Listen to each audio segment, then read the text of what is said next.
Sagittarius, your week commencing the 17th of February forecast is going to see your ruler Jupiter right at the heart of the action. But also there's a quarter moon in your sign on Thursday too. But the week begins with Mars, the planet of passion, in a very constructive angle to Saturn in your fourth house.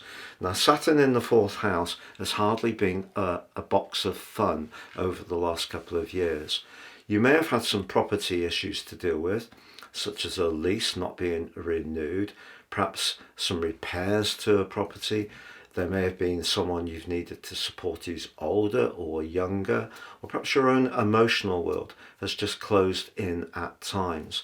But there's something practical you can do with the thrust of Mars and the systematic approach of Saturn, which can see you address some of these issues, particularly if it is to do with exactly where or how to live.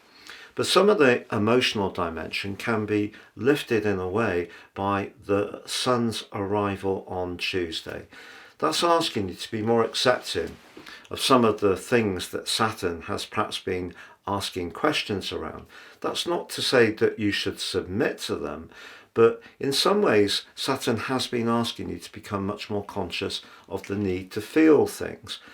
Being a Sagittarius, very often your response is to dust yourself down when things don't go quite right and go again in some kind of new or dynamic way, which is absolutely brilliant and laudable.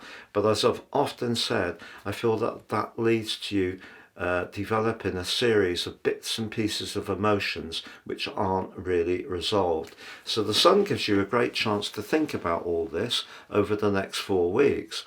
Mercury, of course, already in the fourth house, having moved last week, that's also going to be influential this week.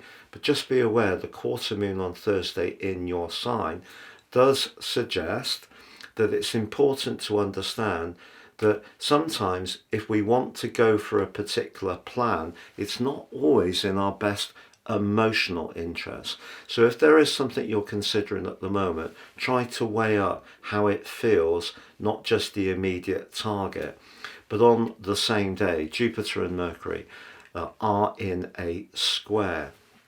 Now this is an interesting one. If you are discussing something with someone that you get on well with, your enthusiasm, often legendary, can certainly be turned up to max. But it is important to hear what they're saying too and not be too dismissive of any objections they've got. More delightfully this week, Sagittarius, Venus sparkling in your fifth house is potentially very charismatic but also very social. But if you did socialise, or if there is someone you're really drawn to, if you do go out with them, the chances are you'll want to go on a quiet date or somewhere you're very familiar with. You may even want to cook someone a meal. But by the end of this week, despite the fact that the gathering of energy in Pisces is more homely, the sparkling alliance between Venus and Jupiter and the two planets of fortune is so fantastic. There could be a really key moment, particularly in a relationship, but particularly in a relationship where you feel the other person is emotionally available and supportive to you.